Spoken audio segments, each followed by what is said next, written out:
August 1ஆம் தேதி முதல் இந்திய பொருட்களுக்கு 25% வரி விதிப்பதாக அமெரிக்க அதிபர் டொனால்டு டிரம்ப் அறிவித்துள்ளார். இந்தியா மற்றும் அமெரிக்காவிற்கு இடையேயான வர்த்தக பேச்சுவார்த்தையில் ஒப்பந்தம் எட்டப்படாவிட்டால் இந்தியா மீது 25% வரை வரி விதிக்கப்படும் என அமெரிக்க அதிபர் டிரம்ப் எச்சரித்திருந்த நிலையில் இந்த அறிவிப்பு வெளியாகியுள்ளது. இது தொடர்பாக டிரம்ப் வெளியிட்டுள்ள அறிக்கையில், இந்தியா நல்ல நட்பு நாடு என்ற போதிலும் உலகிலேயே அமெரிக்காவிடம் அதிகமாக இந்தியா வரி வசூலித்ததாக குற்றம் சாட்டியுள்ளார். அது மட்டுமின்றி ரஷ்யாவிடமிருந்து அதிக அளவில் இந்தியா ராணுவ உபகரணங்களை பெற்றிருப்பதையும், யுக்ரைன் போர் சமயத்தில் சீனாவுடன் சேர்ந்து ரஷ்யாவிடம் அதிக அளவில் இந்தியா கச்சா எண்ணெயை வாங்கியிருப்பதையும் சுட்டிக்காட்டிய டிரம்ப், இதனால் ஆகஸ்ட் 1ஆம் தேதி முதல் இந்தியா 25% வரியுடன் சேர்த்து மேற்கண்ட காரணங்களுக்காக அபராதமும் செலுத்த வேண்டும் என்று அவர் கூறியுள்ளார்.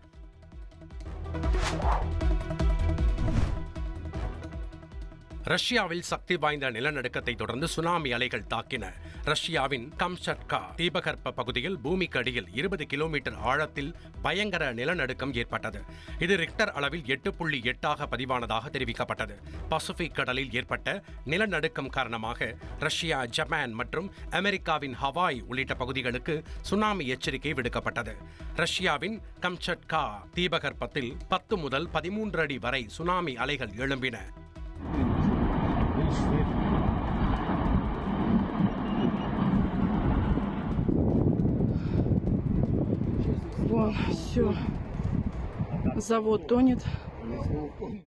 நிலநடுக்கத்தின் போது ஒரு வீட்டில் இருந்த நாற்காலி, மேசை மற்றும் அதன் மீது இருந்த லேப்டாப் உள்ளிட்ட பொருட்கள் குலுங்கின.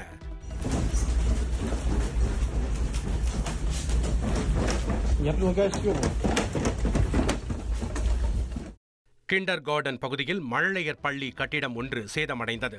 கட்டிடத்திற்குள் குழந்தைகள் யாரும் இல்லை என்றும் யாருக்கும் காயம் ஏற்படவில்லை. இடிபாடுகளை அகற்றும் பணிகள் நடைபெற்றன.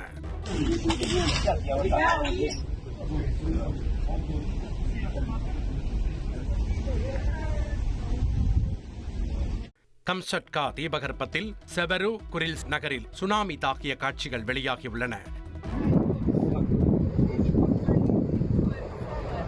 கம்சட்கா தீபகற்பத்தில் நிலநடுக்கத்தால் மருத்துவமனை கட்டிடத்தில் உபகரணங்கள் குலுங்கிய நிலையில் அதை பொருட்படுத்தாமல் மருத்துவர்கள் தொடர்ந்து அறுவை சிகிச்சை மேற்கொண்ட காட்சிகள் வெளியாகியுள்ளன.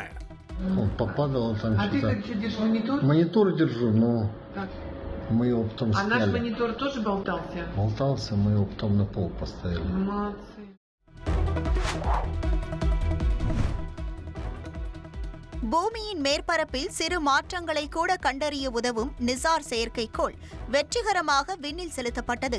இந்தியாவின் இஸ்ரோவும் அமெரிக்காவின் நாசாவும் இணைந்து முதல் முறையாக இந்த செயற்கைக்கோளை உருவாக்கியுள்ளன.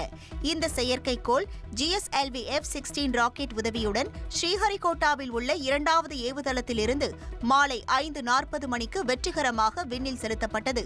2, 1, 0. All L40 engines generating nominal thrust. S-139 motor ignited. The GSLV F-16 NISAR mission. The deafening roar of GSLV and beautiful silhouette. 11,294 கோடி ரூபாய் செலவில் 2,392 கிலோ எடையில் உருவாக்கப்பட்டுள்ள இந்த நிசார் செயற்கைக்கோள் பூமியிலிருந்து 743 கிலோமீட்டர் தொலைவில் நிலைநிறுத்தப்பட்டுள்ளது. இந்த செயற்கைக்கோள் பூமியின் மேற்பரப்பில் ஏற்படும் மாற்றங்கள், பனிப்பாறைகள் நகர்வுகள் ஆகியவற்றை துல்லியமாக கணித்து அனுப்பும் என்று விஞ்ஞானிகள் தெரிவித்துள்ளனர்.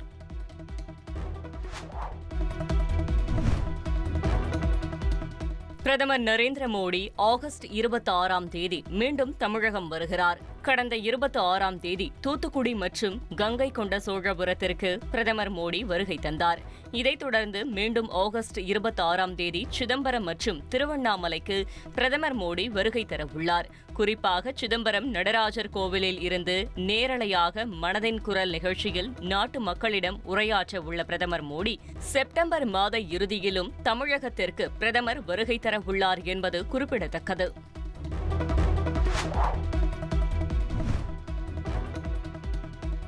முதலமைச்சர் ஸ்டாலின் 10 நாட்களுக்கு பிறகு வியாழக்கிழமை தலைமை செயலகத்திற்கு வருகை தந்து பல்வேறு திட்டப் பணிகளை தொடங்கி வைக்கிறார். முதலமைச்சர் ஸ்டாலின் கடந்த 21ஆம் தேதி உடல்நலக்குறைவு காரணமாக சென்னை அப்பல்லோ மருத்துவமனையில் அனுமதிக்கப்பட்ட நிலையில் ஆஞ்சியோ சிகிச்சை மேற்கொள்ளப்பட்டது. 7 நாட்கள் மருத்துவமனையில் சிகிச்சை பெற்று முழுமையாக குணமடைந்த நிலையில் கடந்த ஞாயிற்றுக்கிழமை முதலமைச்சர் வீடு திரும்பினார்.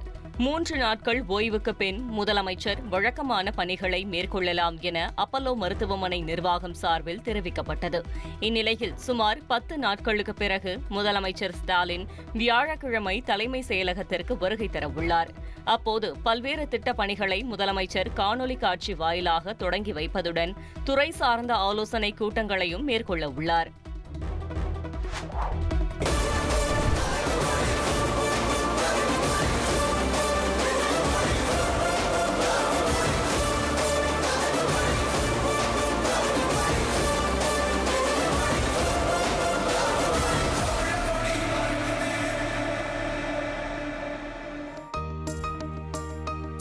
மக்களோடு மக்களாக தான் இருக்கப் போவதாகவும் நல்லதே நடக்கும், வெற்றி நிச்சயம் என்றும் தமிழக வெற்றி கழக தலைவர் விஜய் தெரிவித்தார்.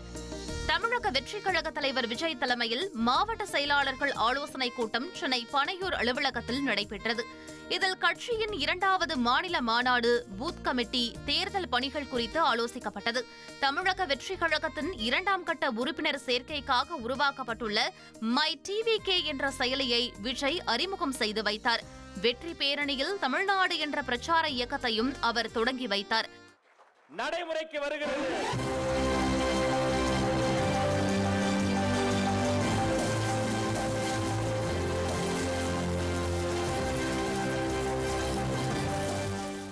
நமக்காக வழங்குகிறார்.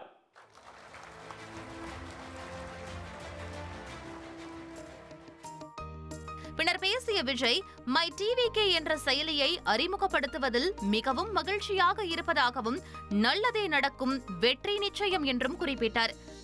மை டிவிகே அப்படின்ற இந்த ஆப்பை இன்னைக்கு நான் அறிமுகப்படுத்துறதுல ரொம்ப சந்தோஷப்படுறேன். இதுக்கப்புறம் மதுரை மாநாடு,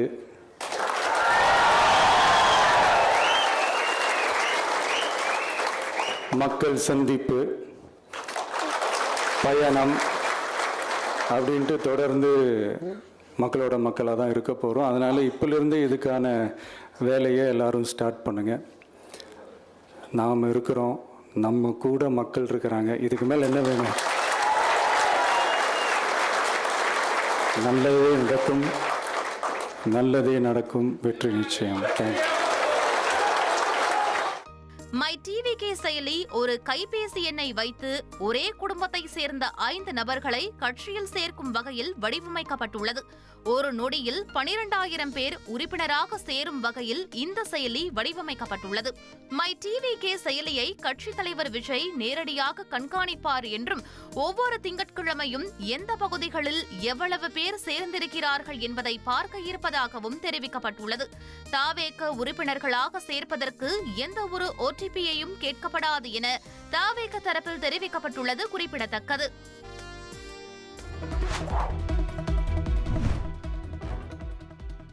சென்னை ஐனாவரம் பகுதியில் காரை ஏற்றி இளைஞர் கொலை செய்யப்பட்டதாக பதிவான வழக்கில் காரை ஓட்டிய மாணவர் காவல் நிலையத்தில் சரணடைந்தார். சென்னையில் பள்ளி மாணவியுடன் பழகிய விவகாரத்தில் மாணவர்கள் இரு தரப்பினரிடையே மோதல் வெடித்தது. இந்த சூழலில் ஐனாவரத்தை சேர்ந்த நிதின் சாய், அபிஷேக் ஆகியோர் பைக்கில் சென்றபோது மற்றொரு தரப்பினர் உயர் ரக சொகுசு கார் வந்து பைக் மீது மோதியதில் நிதின் சாய் உயிரிழந்தார். இதனை கொலை வழக்காக பதிவு செய்து போலீஸ் விசாரணை நடத்தியதில் ஆரோன் என்பவர் காரை ஓட்டியதும் அதில் திமுக நிர்வாகியின் பேரன் சந்துரு உட்பட 4 பேர் இருந்ததாகவும் கூறப்படுகிறது. இதில் பிரணவ், சுதன் ஆகியோர் கைது செய்யப்பட்ட நிலையில் திமுக நிர்வாகி தனசேகரனின் பேரன் சந்துரு ஜே நகர் காவல் நிலையத்தில் சரணடைந்தார். தொடர்ந்து காரை ஓட்டியதாக கூறப்படும் ஆரோன் திருமங்கலம் காவல் நிலையத்தில் சரணடைந்துள்ளார். இவர்கள் பயன்படுத்திய லேண்ட் ரோவர் கார் வளசரவாக்கத்தில் போலீசாரிடம் சிக்கியது.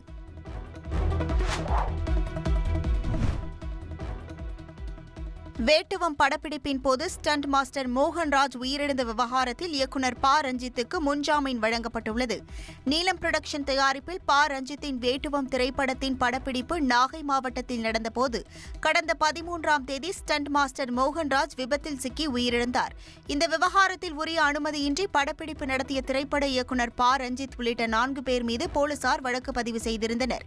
4 பேரும் விசாரணைக்கு வருமாறு பிடியாணை பிறப்பிக்கப்பட்டது. இதனிடையே இந்த சம்பவத்தில் தொடர்புடைய 3 பேர் முன்ஜாமீன் பெற்றிருந்த நிலையில் தற்போது இயக்குநர் ப. ரஞ்சித்துக்கும் கீழ்வேலூர் உரிமையியல் மற்றும் நீதித்துறை நடுவர் நீதிமன்றம் முன்ஜாமீன் வழங்கியுள்ளது.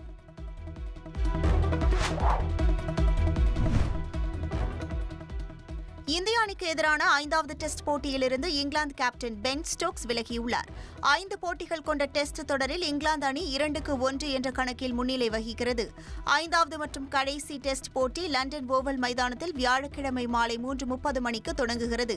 இதற்கான இங்கிலாந்து அணியிலிருந்து தோள்பட்டை காயம் காரணமாக captain Ben Stokes, Archer Brydon Carse, சுழற்பந்து வீச்சாளர் லியான் டாசன் விலகியுள்ளனர்.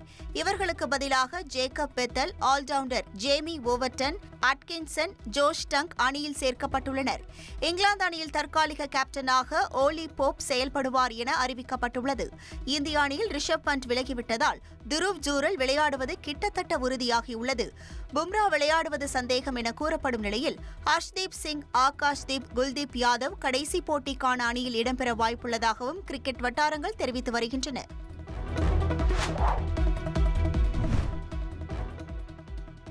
ஆஸ்திரேலியாவின் பவுண்ட் விண்வெளி நிலையத்தில் கில்மோர் ஸ்பேஸ் நிறுவனத்தின் எரிஸ் 1 ராக்கெட் விண்ணில் செலுத்தும் முயற்சியின் போது தரையில் விழுந்து வெடித்தது.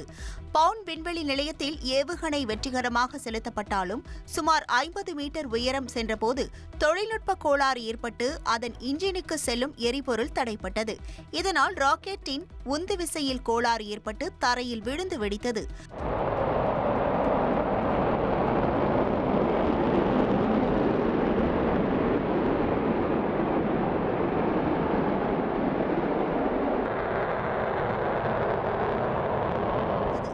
அனைத்து சோதனைகளும் வெற்றிகரமாக முடிக்கப்பட்ட பின்னரே ராக்கெட் விண்ணில் செலுத்த தயாரான நிலையில் எப்படி கடைசி நொடியில் தொழில்நுட்ப கோளாறு ஏற்பட்டது என ஆய்வு செய்யப்பட்டு வருகிறது.